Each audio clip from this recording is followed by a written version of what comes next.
fired one in front. A chance. Inside rebound. The score! Spurgeon! Jared Spurgeon tucks on the loose puck. And with 2:01 to go, the Wild have come all the way back. It's 3-3 in St. Paul.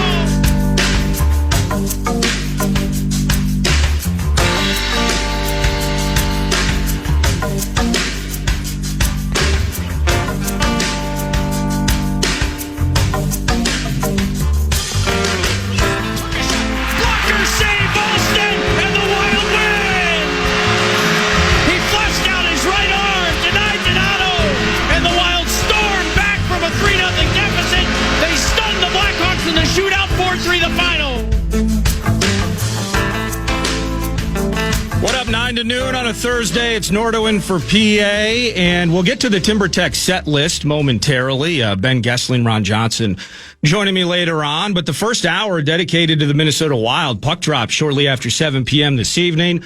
Calgary in town, kind of the rubber match. Wild winning 2-0 here just a month or two ago, and then a tough one up in Calgary, but the chance to grab two, take none, or give none. That's an opportunity tonight. Joining me now, head coach of the Minnesota Wild, John Hynes. How you doing, John? I'm great, Nordo. How you doing, my man? It's a beautiful morning. Thank you for giving me some time. The one thing starting before we dig in either to a couple of nights ago or what lays in front of the team tonight, 21 overtime/shootout games. I believe it may be the most in the NHL. You ever joke around with the guys at all? Like, hey, I don't mind just winning in regulation, right? Yeah, that would be nice, actually. But it's been, for whatever reason, it's been so many, lot of tight games. Obviously, the overtime, then into the shootout. So it's almost like sometimes you're playing another half a game with all the overtimes, throughout a week. But we'll see if we can get it done here tonight in regulation. How much during the course of a busy season are you able to really practice, whether it's 3-on-3 and, maybe in moments, maybe end of a practice, some shootout or just letting her rip on the netminder. But how much do you really get to strategize and put that into practice on the ice over the course of a busy schedule, a busy season? Yeah, you try to spend a lot of time on that in training camp, to be honest. And then I think early in the season when the schedule's not as busy or, the guys are a little bit more fresh and you have some practice time, as you said, you might throw it in, certain situations with it where you work on it at the end of practice. Shootouts are the same thing, with guys. I think the goalies like to get practice at it. We like to have our guys that take the shootout, practice it at times. But as the season goes on, when you don't have an opportunity to practice, a lot of it's done through video. So it's just, here's some things that we want to look at, what we can do a little bit better or things we want to be able to expose. So we do try to hit on it, but you don't get a chance to practice it as much as you probably like as the season goes on. All right, I dig that. Now, stupid question number 2 for you, Coach. How much time, you mentioned a lot via video. Again, very busy aspect of the season, and it's just we're flying in, we're flying out, we got a next game, and you're just digging at any moment of time you can to practice. How much time do you guys spend analyzing individual goals? And I'm going to bring this back to the Chicago game momentarily, but just kind of the idea of, okay, this is a goal that Volstead or Gus Bus would like to have back. You can hear that in the context of a post-game reflection versus this was a mistake that XYZ player maybe made in front of him. How much time do you spend, and maybe that's video work as well, analyzing that and kind of then disseminating that to the team? Yeah, we do a lot of video work. I think it's important, over the course of time that you are refining your game and pointing out certain situations. Sometimes there's breakdowns in front of the goalie that, leave him exposed. So you're always analyzing your game for, even if it's how you score, like the goals that we scored, against Chicago, for example, the 6-on-5 goal, and then, Ecky's goal, we were at the net front, we delivered the puck, we created some chaos at the net front, and we're able to score some rebounds. So, yeah, every aspect of our game, you're always shopping and comparing different things and just trying to continue to build your game and your mindset and the identity that you want your team to continue to play with over the course of the season. How about Eric Sedek, by the way, when he's healthy and everything's going the right direction? You talk about work at the net front. You want to give him credit for a couple of those goals the other night, don't you? Yeah, for sure. I mean, he's a beast at the net. He goes there and he's a hard guy to play against. He's physical in that area. Like I said the other night after the game, he goes to the net with some intentions to get something done. Whether that's box a guy out, screen a goalie, tip a puck, get a rebound, create some physicality in that area of the ice, and he does a really good job of it. With your team, a lot of the outsiders like myself and those just kind of peeking at the goaltenders, and I think second most shutouts in the NHL this season. People trying to analyze, well, how's Jesper been looking the last few weeks and whatnot. Tricky to figure out lately, Coach. Difficult moments for him early the other night, but then he stands tall. What peaks in your mind in terms of what really felt like two games, that those first three goals, but then the rest, including the shootout, where the netminder kept you in it, and ultimately in the end you find 2 points. Yeah, I really like that. I talked about it after the game, and we'll address it again with the team. Was we got down 3-0. I think the third goal is one he would like to have back, but I would say very shortly after that he made some huge saves for us to allow us to get ourselves back in the game. And I really like that about him, is that mindset that he continued to fight, he continued to battle. He didn't let one bad goal deter him from trying to help us win a game. And I think our team rallied around that and his will and the competitiveness. And then I thought we got ourselves going. So I think it's a really good learning and recognition tool for him and for the team of having that never quit mentality, short-term memory, continue to fight, continue to battle. We believe we're going to turn a game, and he was a big part of that. You mentioned that, whether it's in your post game, and you've joined us, whether it was Vox in the Box a week ago and on the phone almost weekly as you do, that confidence that you have in this particular group that circumstantially these guys don't fade. And you see that the other night, multiple examples over the course of the season. Who drives that? Is that a player's thing? Is that in concert with the message you're delivering? And is there a part of you that just says, I'm going to go hands off because of that confidence in terms of how hard you coach and how you go about things in the thick of the battle? Yeah, it's all I would say circumstantial at this point in the season. But I think the confidence that the team has and the confidence that you have as a coaching staff with your team, that's developed over the course of time. That's developed, in preseason. It doesn't come year to year. Every year is a different year, and your team's different every year. But it starts in training camp, and then you start the season, and you go through ups and downs, and how we all handle, the highs, the lows, how we continue to get better, how we communicate with each other, how we work. And then over the course of time, you want to recognize these situations early in the season. How did you play with the lead? What did you do when you had to come from behind? How do we play in a tie game? And going back to the earlier conversation, those are all things you're talking about and showing and establishing and building over the course of a season. And now when it gets late, the second half of the year, there's a confidence and a trust in our game, in our identity, in our player-coach relationship, and all that. You just stay the course. And, we believe that with the team that we have, if we play the right way and we continue to fight and battle and adjust as games go on at times, we're going to give ourselves a chance to win most nights. And the guys have done a really good job of that. That's John Hynes, head coach of the Minnesota Wild. Wild hosting the Calgary Flames this evening. Third and final time, I believe, they'll meet up this season. Puck drop on your home for Wild Hockey, the Fan. Joe Donald, Tom Reed, shortly after 7 p.m. So with that confidence, John, you mentioned in the postgame, I think, and I'm paraphrasing, you can tell me if I'm taking you out of context here, but Chicago was the better team early, like they were ready from the jump. So given that confidence into a game like tonight, there is a bit of your trust then that they see that, that, and that this team's ready from the jump this evening, right? Absolutely. That's another lesson, is that, yes, one of the reasons why we were down in the game is because we didn't start the game on time with the competitive level and the execution that we needed to. And now our challenge tonight is to make sure that we're ready to go right at the drop of the puck. And right now we're 1-1 against this team. We lost 4-1 in Calgary, and we beat them 2-0 with an empty net or earlier. So this is the rubber match, and we need to take some of the lessons of why and how we were able to come back in the game, but we don't want to be able to put ourselves in position because something that we did. We weren't sharp early in the game, and it cost us to be down. It wasn't like they made great plays.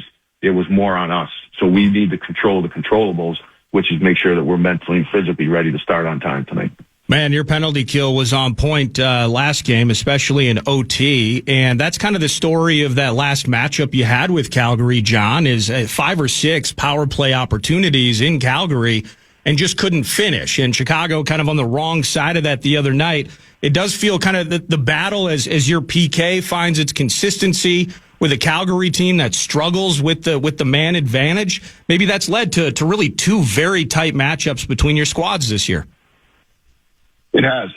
Calgary's they play a strong, structured game. They work hard. That's kind of their calling card. Is they're, a team that plays and commits to a strong, structured game. They have a lot of hardworking, competitive players, and they play a hard style of hockey. So whether it's the special teams or it's 5-on-5, that's the challenge that they present. Would it be Gustafsson back in net tonight? Yes. Awesome. Okay. Just time for 1 or 2 more, and more kind of on the fun side, Coach. How about Marcus Johansson being added to Team Sweden for the Olympics? What an opportunity for him. Yeah, I'm really happy for Marcus. I know it was he's played on Team Sweden. He's played in the Olympics before for them. He's always answered the bell. When he's had the opportunity to go to the Four Nations or the World Championships, and he always got a long track record with Team Sweden. And last year he went over and he had a heck of a tournament in Sweden at the World Championships. He had a great start to the year, and I know he was really disappointed, when he didn't get named originally. And I had a feeling that if he continued to play well and stick with it, that usually the rosters that were going to be named aren't going to be the rosters, at the end with all the hockey left to play and possible injuries that would present itself. So I'm really happy for him because he certainly earned it. And in the end, is how do you look at it in terms of just a 4-game sprint to the Olympic break? Let's get 8, let's give none, and then we get that pause as Team USA kind of takes front stage for you. Yeah, exactly. I think it's right now it's really focusing on Calgary. We've talked to the team about trying of finishing strong before the Olympic break to set ourselves up to be in a good position when we come back. But that's going to take some work and some focus. And right now, we want to make sure that we're focused on Calgary and we're bringing the game that gives us a chance to win tonight. And then we'll take each one as it comes before the break. I love it. Thanks as always for your time, Coach. Good luck tonight against Calgary, and hopefully we get the chance to chat next week as the Olympic break takes hold. All right, my man. Sounds good. You have a great week, and I'll talk to you next week. Look forward to it. Thank you. That's John Hynes, head coach, Minnesota Wild. Wild and the Flames this evening at Grand Casino Arena. Puck drop shortly after 7 p.m. right here on The Fan. A little bit of potpourri, mostly a hockey and football-related show, 9 to noon today. It's going to be Kevin Falness joining me from Tria right around the corner. Maybe he was hanging out near the coach, catching a little audio for the Greater Wild Radio Network. But we'll chat with Kevin Falness and continue the hockey conversation throughout the first hour. And then at 10 a.m., Star Tribune's Ben Gessling will be in studio. Some Vikings, but a lot, whether it's Super Bowl, we got Belichick being snubbed from the HOF, myriad football talkers for him. And then at 11 o'clock, Ron Johnson is in studio, and we'll continue a football-centric Thursday right here on The Fan. Brett Blakemore is producing. That's the set list brought to you by TimberTech, TimberTech.com. I believe there's also a charity element to the first segment today, including maybe some bonus bucks. Brett, take it away. There is. The Fan wants to give you a shot to win those bonus bucks for the National Cash Contest. Head to KFAN.com. The keyword is happy. The keyword is happy. KFAN.com. Keyword happy.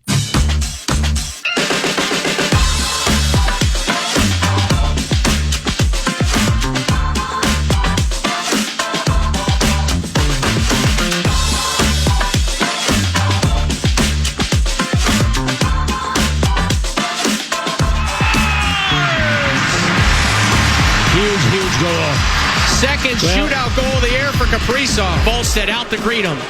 Donato speeding through the slot. Took a shot. Blocker save. Volstead and the Wild win. He flushed out his right arm.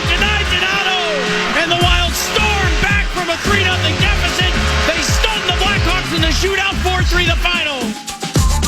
That's Joe O'Donnell on the call, voice of your Minnesota Wild. Thank you for listening to 9 to Noon. Nordo here with you in for PA. Joining me now from Tria is at Radio Falness. At Radio Falness, his name's Kevin Falness, and I believe he's at Tria preparing another game day, another match day, the end of a 4-game homestand before they take a quick jump to Edmonton. And then immediately come back home with Montreal. I mean, couldn't we have just made it a 5-game? I don't know. I'm not a schedule maker. How you doing, Kevin? I am outstanding. I've got a bird's eye view here at Tria Rink in St. Paul from the general manager's booth, where you guys typically do Vox from the box.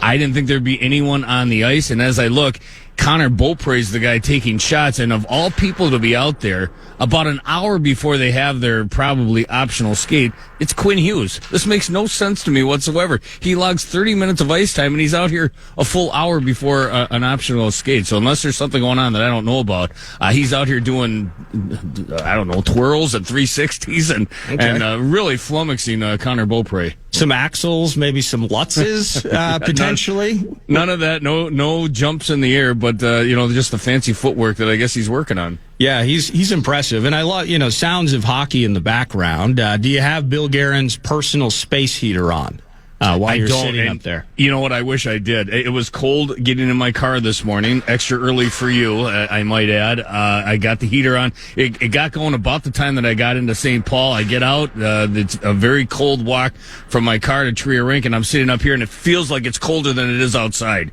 I mean, my fingers look like sausages. Come on, we're built for the North. But I used to be. I don't know that I am anymore. I'm soft. No, I think I'm getting there as well. So you mentioned Connor Beaupre in net, E-Bug. So functionally, again, stupid questions. I guess I'm confident enough to ask the coach dumb questions once in a while. I'll ask you the same thing. He is indeed the Grand Casino Arena emergency goaltender, correct? Does he travel with the team? No. I think they each have. I don't know the particulars of how that position works, or you'd have to have him on sometime. I hope we never have to find out. But yeah, yes. Exactly. Well, they've had to deal with it in the past, and that was in a different lifetime. But it happens. It crops up a couple of times a year. It feels like, and like you say, it hasn't been a while for the Wild. But yeah, every arena has their own, and he could fill in for either team, as I understand it. Guys, what a dilemma as just the adult child that I am as a sports fan. First of all, awesome for Connor to have that opportunity to do it. That's sweet. Yeah. He's been the E-Bug for years. But the dilemma of having to potentially put the road team sweater on. Yeah. I mean that would be awful. Like I mean you want to perform well, you're on the ice, you love the game, which is why you're in that spot. But in the same sense, it's like maybe Kaprizov comes my way, and maybe I just take a bad angle on it. And whoops. I'm which sold. I'm not suggesting, by the way. No, he's a man of incredible integrity. I'm sold. I remember watching his dad on the ice. Donnie Beaupre was one of my favorites growing up.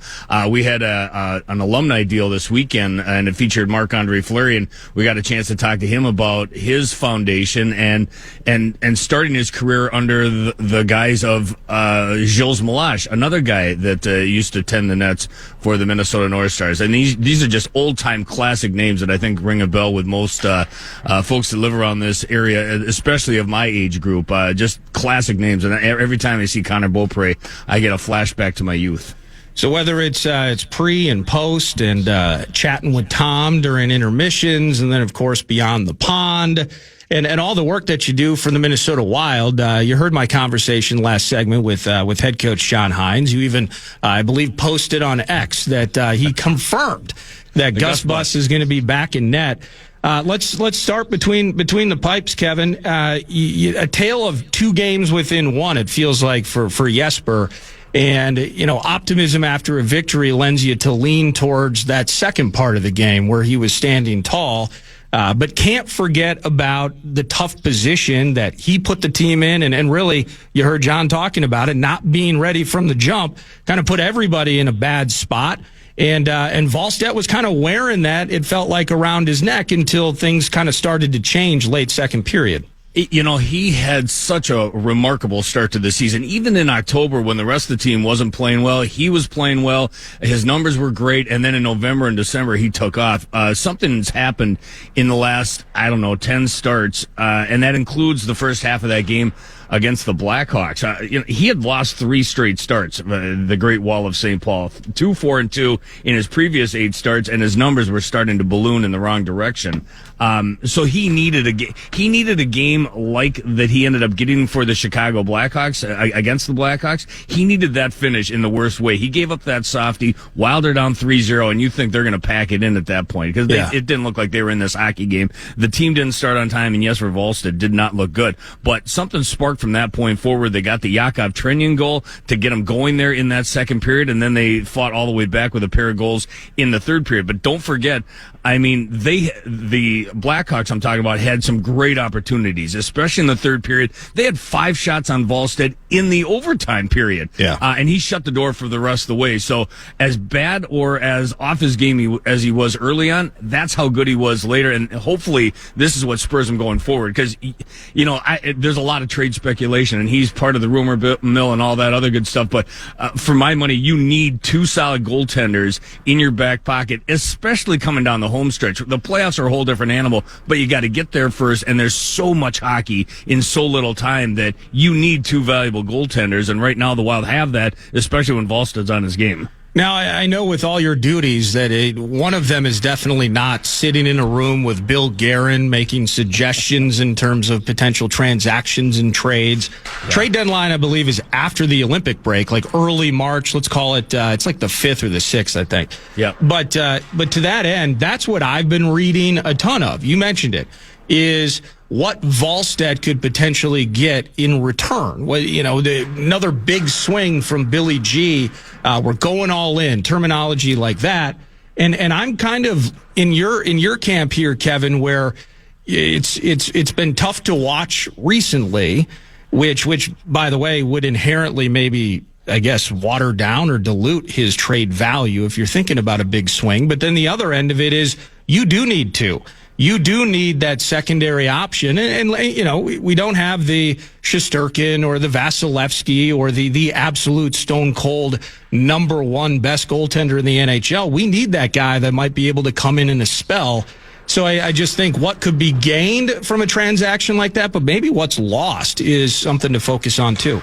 I'll tell you this, Russo floated America's favorite blogger on The Athletic and theathletic.com. Him and his friendly cohort floated the idea of the Wild dealing Wallstedt, because that's basically your big bargaining chip left, your big trade chip left that you could go out there and put on the market. And if you do that, well, then who fills that role as your backup goaltender? And they floated out the possibility of bringing Marc-Andre Fleury out of retirement. How cool would that be? He's already in the building. Like I said, I just saw he did a ceremonial puck drop with Goligoski and Stahl over the weekend. He's definitely here. I think he misses the game, and he wouldn't have to uproot. Now, this is all completely out of thin air. I have nothing to go by other than reading America's favorite blogger. Is that a possibility? I don't know, but it's pretty intriguing because that's a known commodity. The guy's in phenomenal shape. Obviously, you get him back out there on the ice, he'd be outstanding, and he'd be the perfect, foil for Philip Gustafsson down the stretch and into the playoffs, should his number be called. But I don't know. I don't know if that's fairy tale or fact, but either way, that's what America's favorite blogger put in black and white ink. Well, continuing with that hypothetical, you're kind of telling me that you would not be worried about his return to form. I'm sure, God, no. I'm sure he's in amazing shape. He still every once in a while straps them on during practices, like when they got optionals and the Gus Bus and the Great Wall of St. Paul take a day off to go put their feet up and go watch Swedish highlight film, whatever they do on their time off. Marc-Andre Fleury, that would be the least of my worry if he could be up to game speed in rapid fire fashion. The guy's 40 years old. He's done it all. I think he'd be it wouldn't even be an issue. But again, this is incredible speculation. I just can't imagine that it would come to fruition. But if it did, it would be fascinating. No, fascinating is an understatement. If that was to come to pass, let me hit you with this. So, kind of tale of two games for Wallstedt. I got Russo's text. I'm not a blogger. Mad face emoji. I knew as soon as he said it. And he just fed into it, didn't he? Yeah, every time. Don't encourage it. That's the best. That's why Russo is HOF. That's what I tell my youngest son. He's constantly picked on by the middle kids. You go, well, quit giving him the reaction. He can't do it. He feeds the fire every time. That's what the blogger just did with that text. So you heard me talking to John again, confirming that Gustafson was back in net. Yep. But to that end, again, tale of two games. How do you balance dual responsibility regarding, that's a goal that Volstedt should have had back versus, hey, we're finding ourselves in some spots specifically earlier in the game where maybe we're just not as tight as we need to be in the back. And we're putting ourselves in these spots, not necessarily because of what Volstedt or Gus are doing or not doing, but simply the guys in front of them. They aren't in the right spots defensively to assist their guy between the pipes. How do you balance dual responsibility there, Kevin? Well, I think everybody takes responsibility for the first half of the hockey game. I think you put the third goal on Jesper Volstedt. I don't know that I put the other two directly on his shoulders. Nobody started on time in that hockey game, and it went from bad to worse when the Wild were down 2-0. You know, you think about that turnover that Brock Faber had in his own end. He tries to do a little drop pass, ends up in prime territory for Ryan Donato, and he buries it, and the Wild are down 2-rip at that point. And then it went bad for worse when, by all accounts, and Volstedt was the first one to admit it, he let up a softie to go down 3-0. The entire team started poorly, and luckily they got fired up when Yakov Trenyan stopped the bleeding in the second period, and then they got the 2 goals in the third. It was a tidal wave for the Chicago Blackhawks to try to stop the bleeding on the other way, but I think the Wild, once they got it going, nobody's off the blame chart there in the first half of that hockey game. That's what I'm trying to say. It falls on the feet of everyone, including the goaltender, but it wasn't just him. That was an all-around poor effort for the first half of that hockey game. What do you make of all these OT shootout games? Yeah. So speaking of the aforementioned columnist and writer for The Athletic, I had stupidly, I just should have read his piece right away. He had it in there, but I'm digging into ESPN and I'm trying to count so how many on the schedule? Boom, boom, boom. The losses versus the wins. They're 11-10 in their overtime and shootout games. Yeah. That has to be the most in the NHL. I didn't walk around and count up every single one of them in the standings, but that is a preposterous number of games that can't be solved in regulation. Tons of 3-on-3 for this team. Yeah, I've been keeping a tally, and I have to keep updating it because the numbers change as I go through the numbers in the postgame every night. Not only 21 overtimes this season, but 10 of the last 17 games have gone past regulation, and that includes 4 overtime wins. You got the shootout win the other night against the Chicago Blackhawks, 3 overtime losses, and 2 shootout losses. So, 10 times in the last 17 games they've had to deal with this. It is fun. I enjoy overtime. I hate the shootout, but it has made for some drama, in these last 17 games. It would just be nice to finish it off in regulation, get the 2 points, give none, and move on. But points are points. At this point in time, you can't be too awfully picky. You take what you get, and you don't throw a fit, as we say in the Falness household. No, I agree with you. I'm just thinking, if you recall this conversation, and again, by all accounts, they're 11-10 in those. That's we want better than that, but they're getting points in those games, no doubt about it. But I'm just thinking, for a couple of years there, Kevin, we would have these conversations like, why the hell can't we win at the X and now Grand Casino Arena? It's the home crowd trying to get paid off. You think about that home stretch where you take that tough one to OT against the Islanders, so you get a point. But then it was the Hughes affair on that Monday earlier this month. You get waxed by New Jersey. Vox in the box off to an 0-1 start. Winnipeg comes to town and drops 6 on us. Those are 2 awful games, man. Oh. Yeah, and then now even you get on the winning side of 2 of 3 versus Detroit and then these Blackhawks. But all the same, it's just like it's like crowd of 19,000 trying to get paid off. Can we just drop 6 on somebody in front of the home fans, get out in regulation, and send everybody home with the biggest of smiles? I'll tell you this much. Take out the Devils game and the Jets game out of the mix. Those were definitely awful. That's as bad as they've played since October, and I was afraid that the wheels are going to come off from that point forward. Fast forward, they go on a road trip. They're missing 5 key guys, and they end up getting a ton of points on that 3-game swing out east. I thought the wheels were going to come off. They didn't, but what I'm saying is the way they've played on home ice has actually not been all that terrible. Take October out of the mix, take those 2 games out of the Devils and the Jets out of the mix, and this team has played some really good hockey on home ice. The updated numbers look like this: not only 15-6-7 at home, but how about 14-3-5 their last 22 at Grand Casino since November 1st. They're playing good hockey. Now they're 2-0-1 on this homestand. Again, that's 5 out of a possible 6 points. I don't know that you could ask for much more than that, and I think that the fans are enjoying the action. 2 games since November 1st, not great on the home schedule, but overall, more often than not, they're witnessing some fun hockey. One thing I've been thinking about, Kevin, and you can just look at box scores and stuff, and just again, okay, goals, assists. You look at Kaprizov and his 64, Boldy behind him with the 54. That feels like that's kind of been cooling of late, but still very good season for Boldy. What have you thought about secondary contributions over the last couple weeks? Whether it was Johansson, looked like he was just had a hair on fire for about a month and a half stretch there, kind of cooled. You see him kind of back in the mix, contributing, I think, and creating chances. Tarasenko, it's coming in waves for him at this particular point, but just secondary offensive contribution, something I feel like this team really needs as we push forward. What do you think about that? Yeah, it saved their bacon on that road trip. Again, you had 5 key members of the lineup out, and that includes the entire second line. So it was going to be either you're going to swim with your secondary scoring or you're going to sink, and they got that in waves. From Marcus Foligno, scored a hat trick in Toronto. I think he had 5 goals in 2 games, something to that effect. Vladimir Tarasenko, 4 goals in 2 games. Zuccarello, I don't know that you count him as secondary scoring, but I did when it's not Kaprizov or Boldy on the board.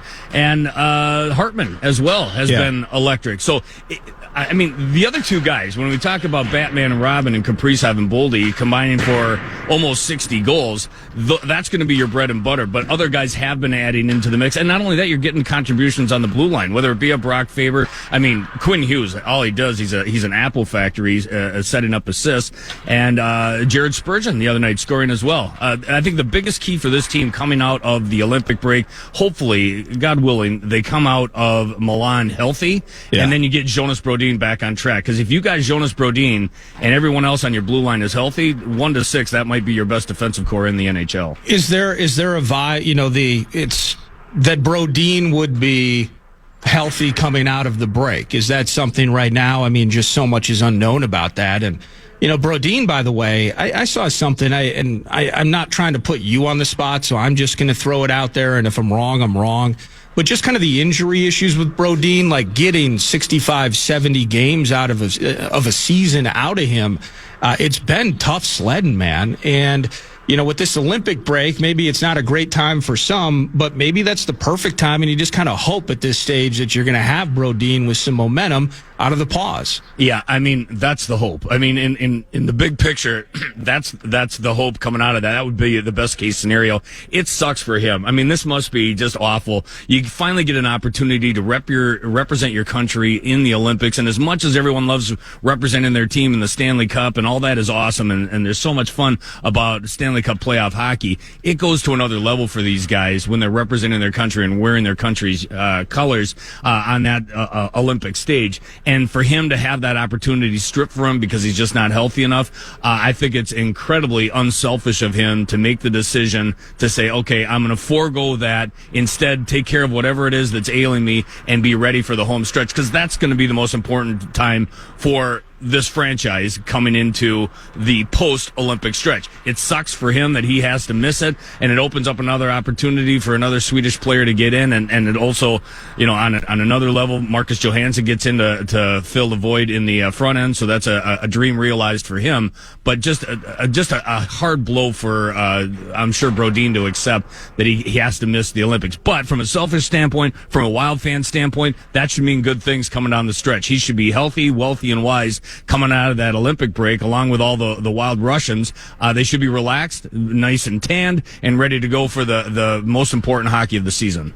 Yeah, it's one of those things, is it a good time to pause? Is it a bad time to pause? I mean, John Hynes doesn't have time to think about that. He's trying to beat the Flames, right? It's a 4-game stretch, I think, 4-game sprint to the break. But from a health standpoint, Volstek gets his head right over the next few weeks. Like some of those, you could talk yourself into believing that the Olympic break's coming at a fantastic time for the Wild. I 100% would buy into that. If that's what you're selling, I'm buying.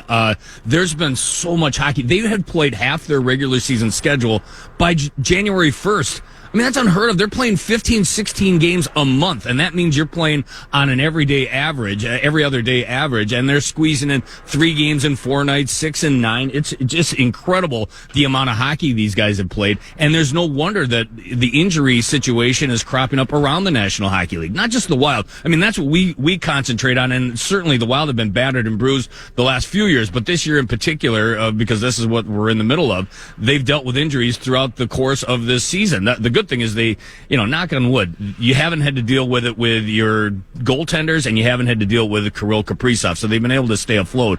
But for the most part, everybody's taking a beating this season because of the schedule. So I think the Olympic break is not going to do anything but help, especially the Minnesota Wild as they try to, heal up. The question is going to be, how are they going to emerge from the Olympic break? Because they've got 10 guys going over to Milan to represent, whether it be the Americans, whether it be the Swedes. They've got a ton of guys going over there. So how do they emerge from it? Because I guarantee you, no one's coming out of there, feeling rested and recuperated. That's going to be hard hockey. That's going to be tough, and it's going to be a mental grind. The end result is going to be really good for someone, but it's going to be a matter of how they emerge from that. It's been kind of, and, sadly the Wild haven't had to experience this, but kind of the accumulation of games and what that means to really good teams. You think about Kane and Taves, right? When the Blackhawks won those 3 cups, and I think it was every other year, maybe 10, 12, 14, or so. I forget what the exact numbers were, but they won every other year. They win those 3 cups, and it was kind of a conversation. Wow, these guys are beaten down. They've done a lot of aging on the ice with these late runs into early summer.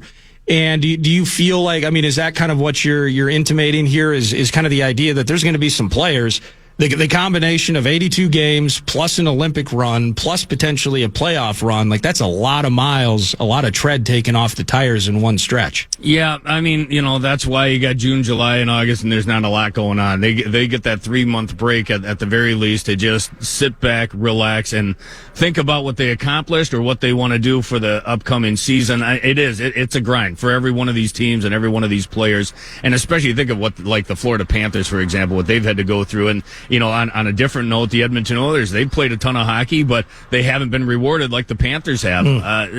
It'll be interesting to see how these teams and these players manage that coming out of that Olympic break, but it is going to be a grind. The Olympics are one thing, then you get back, you got a 20, 30 game slate left before you get to the playoffs, and then once you get to that, it's 4 best-of-7 series. You need 16 wins to take down the entire thing, and that's why it's the most incredible trophy in all of sports, because it's the hardest one to win. Indeed. Let me do this. I want to pause, come back. I got a few more for you here. And hey, why don't you pause right now? Okay, yeah. That was a long segment, wasn't it? Might as well make it a Steve's Appliances marathon segment. That's what we're going to do. Steve's Appliances, stevesappliances.com, marathon segment. When we return, some more hockey with Falness. Again, Ben Gessling, Star Tribune, will be joining me in studio at 10 a.m. It's Nordo in for PA. Brett Blakemore producing. It's The Fan. The one and only Monster Jam rolls back into U.S. Bank Stadium February 7th and 8th, and we've got your tickets in. You can check out our contest page, KFAN.com, so you could win a family 4-pack of tickets to the February 7th show. KFAN.com, keyword contest.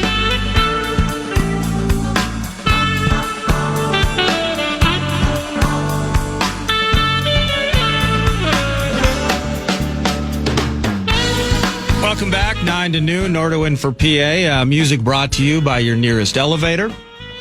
Joining me now is Kevin Falness, still from Tria, from the practice rink, maybe some sounds of hockey. Mr. Falness, is Quinn Hughes still out on the ice? No, his doppelganger, Zach Bogosian, is out there now. So he's now working. I think they're taking a breather. You won't hear a lot of... Oh, here we go. Now the pucks are moving. The skates are flying. And a big blocker save by Connor Beaupre. Well, don't report line rushes if you see them, because that's what Michael Russo would prefer to do that. So we're just going to let him handle the line rushes. And we'll handle. We're a ways from that. There's only one guy out here, so there's the furthest thing from a line rush as we speak. With this team, very much a playoff operation, the Minnesota Wild, and it's kind of there's still this significant waterline in not just the division but also the conference in the West, where your top three teams, Colorado far and away above everybody, the Wild and the Stars, and well, then as of now, it feels kind of like everybody else, except how about Utah, kind of on a heater right now? I mean, the positioning of the NHL from a parity standpoint at this point, and it's still so early to kind of make these broad sweeping judgments, but it has felt very, very top heavy. But you are seeing some movement underneath the Wild and in the West in totality of some teams that are kind of starting to figure some things out and push themselves forward. Yeah, I mean, it's going to be a dogfight for those last two wild card spots, or the wild card spots is in the Western Conference. It's a whole nother muddled mess over there in the East as well. But Utah, San Jose, LA, Seattle, there ain't a lot separating any of those teams. The one that I would love to see go away is Nashville. On my wish list, I know everyone's talking about different possibilities out there, but for me, the Wild, my guy that I've had circled that I think would be just a perfect fit here in Minnesota is Ryan O'Reilly. How you make it work money-wise, what they want in return, I have no idea. But to get Ryan O'Reilly on this team for this stretch run and into the playoffs would be amazing. The problem is the Predators keep hanging around. They're right there, on the cusp of, being relevant. And until they go away and turn into Calgary or Chicago and start circling the drain there, I don't know that they can part with Ryan O'Reilly. And it doesn't sound like he wants to leave there anyway. So regardless, I think Bill Guerin's going to go out and make something happen. But this is what I mean. Everyone feels like they've got a chance here. There's going to be more buyers than sellers. And it's going to make for a fascinating trade deadline there in early March. As Minnesota sports fans, we have some natural defeatist in us, and it's been bred into us. It's part of our identity in a lot of respects here, where I've just, again, from reading from afar and just kind of soaking it in, there is the question of, okay, what does all in mean for the Minnesota Wild? There are people that just like, oh my goodness. Look at what Colorado's doing. You could get a badass center. You could get a badass top six contributor before the deadline, and you still feel like it's a massive uphill battle to not only dethrone Colorado, but just maybe get out of the first round, as it would be right now against the Dallas Stars. And whether you're hosting or on the road, thinking about the dogfight that would be. Like, what does, if forget about Volstead and all that, like, what does all in mean to you as it pertains to the Wild? I think they've already gone all in with the acquisition of Quinn Hughes. Who would have predicted that? Yeah. If we talked about that on Beyond the Pond with Pat Micheletti early in the season, that, what Bill Guerin needs to do? He just needs to send basically 4 first-round picks to Vancouver and pull Quinn Hughes out of that malaise and bring him to Minnesota. We would have been laughed off the air. We would have been in the PST tournament. No one would have thought that was possible. To go and get a game changer like Quinn Hughes and add a third legit superstar on this roster, him, Kaprizov, Boldy, you've got the makings of a real amazing setup here for Minnesota.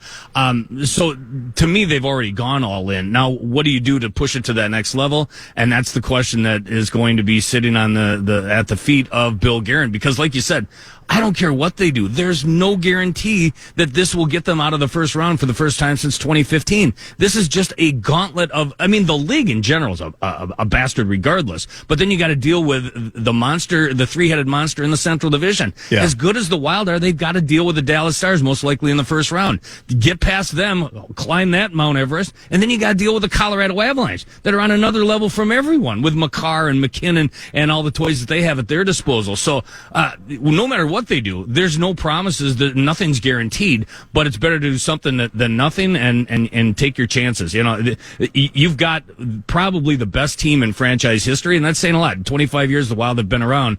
This is probably the best and deepest team they've ever had. Now, if you can add a couple of pieces here and there over the course of the next month, roll the dice. Let's see where it goes. Yeah, most talented team, it feels like, by far, right? I mean, even if you're pointing at the 2003 year, that was... No, that doesn't compare. That was a different situation. Well, exactly. Lunch pail, hard hats, the whole thing. They've had other teams. They've had players like Brian Ralston on this team, Marian Gaborik, Pavel Dimitra. I could go down the list and start naming guys and probably forget a handful where they've had some talented teams, but nothing like this. God love Marian Gaborik, but he's not Kirill Kaprizov. He's not he's a different player than a Matt Boldy, but Matt Boldy's on another level as well. They've got 3 legitimate superstars on their roster for the first time in franchise history, and that's what I mean. They're built for success. The problem is, so too are the Dallas Stars, so too are the Colorado Avalanche. Wow. I mean, if Wes Walz and Richard Park are listening to this, they'll be the first to admit it. They could not be more incensed. You follow this team as closely as you do for your craft. Just the first 2 against this grimy Flames team that in some ways is in the basement, but has provided. I mean, what a thorn this team has been through too. You had to grind through the first one. I think the head coach mentioned it was basically 1-0 and then an empty netter, and then you could not score on the power play to save your life against these guys in Calgary. Like, what are you looking forward to tonight? That the Wild don't take them lightly. That's, I think, the problem with the Wild. Since November 1st, all these tears that they've been on, they've fallen short against teams, all due respect, that are beneath them in the standings and in any other way. Chicago might have been one of those circumstances as well, where they just took them lightly, didn't give them the full respect they deserve. Any team can win on any given night in the National Hockey League. There's not a lot separating worst from first, and if you take them lightly, a special Wild team, they're not good enough to just coast to a victory. I think they need to, really put the hammer down right from the opening faceoff. We say that all the time, but I'd really like to see them do that. Calgary is not a very good team right now. Hope has been extinguished there at the Saddle Dome, and they're not very good. They do have some good players. They've got Nazem Kadri. That would be a guy that I hate to play against him, but would love to see him in a Wild uniform if Bill Guerin can go pull that off the magic wish tree. But this is a team that you got to stop. They've lost 4 in a row, 9 of their last 12, and they've dropped 5 of 7 on the road. This team is ripe for the picking, but don't give them hope. Hey, dumb question. So Calgary, Huberdeau he was the other side of the Tkachuk thing, right? Where Tkachuk goes to Florida, and now they're searching for a three-peat, although I think Tkachuk has really been banged up for a large part of the season. His game on Hockey Day Minnesota was his 3rd of the season, so he's ready not only to rejoin the 2-time defending Stanley Cup champs, but he's going to represent the red, white, and blue over there in Milan, which is awesome news for anyone that's going to follow the Olympics. So how negative do you think it is in Calgary with Huberdeau, who didn't live up to that? What a monstrous season he had just before the move, and he's never really materialized, although I think he had a goal against the Wild up in Calgary most recently. But that team making such a mammoth move like that and it going so catastrophically wrong, and then now they've really been on the grind, not being able to get their way through into the postseason. Now they're one of the bottom feeders. That's just got to be a disaster up in Calgary. Yeah, for so many different reasons. They had a really good team not that long ago, and but it was goaltending, right? Wasn't Holmstrom a problem or inconsistent for them, something like that? The Calgary Flames, I can't say I've been following all that closely. But they at one time had Johnny Hockey. Yeah, they won at one time had Johnny Hockey on that team. Think of what that team looked like, say 5, 6, 7 years ago, and then Johnny Hockey leaves for Columbus, and God rest his soul, and of course the Tkachuk situation where he bails out of there, and it's gone from bad to worse. There is hope on the horizon for that team, and especially they're building a new building up there in the Saddle Dome is finally going away. I think we were talking about the other night that it's probably the second oldest rink in the in the league outside of Madison Square Garden. So they need something new in that area for sure. But that's great. I'm glad. I hope their future's bright. The here and now, including tonight, that should be 2 points for the Wild to put in their back pocket. Finish off the 4-game homestand 3-0-1 and go to Edmonton feeling good about yourself. I love it, man. I'll let you get to business. I just really appreciate you joining me this morning and giving me some insight from Tria, my friend. Let me tell you this, Beyond the Pond returns full strength Saturday morning, 10 to noon, and we've got America's favorite blogger joining us in Michael Russo of The Athletic and TheAthletic.com, plus Bill Guerin, general manager of not only the Minnesota Wild, but also of Team USA. So we're on from 10 to noon. I think the America's favorite blogger at 11 o'clock. We got Billy G at 11:35. It should be awesome. You just keep stoking that fire, don't you? I hope he's listening. He is. Yeah, I know he is. Thanks, brother. I'll talk to you and catch up with you soon, all right? Yes, you will. See ya, Eric. See ya. That's Kevin Falness, Minnesota Wild Radio Network at Radio Falness via X, and he's the maestro. He's pulling all the strings down at Grand Casino Arena, as you will hear Joe O'Donnell and Tom Reed on the call this evening, hoping rubber match style that the Wild just drop 6 on Calgary's heads and leave town to Edmonton with 2 points, giving none. That's what we're looking forward to with puck drop shortly after 7 p.m. tonight. Just find their way at home. Overtime shootouts, yeah, that can be fun and entertaining. But let's just handle this in the first 60 and call it an evening. Let them get on the plane feeling good about themselves. Transition to football around the corner. Ron Johnson's going to be in studio at 11. Myriad topics to jump into with him, and a little bit of a Gophers element to it. Coy Parrish, he was texting me earlier this week telling me, why aren't we talking about this? Well, you know what? We're going to give him the chance to talk about it with Ron at 11. But next, Ben Gessling, Star Tribune, StarTribune.com. He's going to be in studio, a mix of Vikings and NFL talkers with him for the next couple long segments here, as it's Nordo in for PA, Brett Blakemore producing, 9 to noon on the Fan.